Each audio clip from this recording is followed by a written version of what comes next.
In this video, I'm going to show you how to delete any picture from your laptop permanently.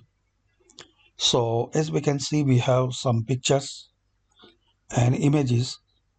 So to delete from your laptop, select that pictures, then press Shift key.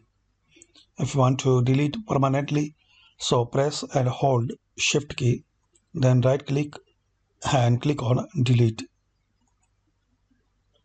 Are you sure that you want to permanently delete these three items? If you are sure, click on yes. That's it.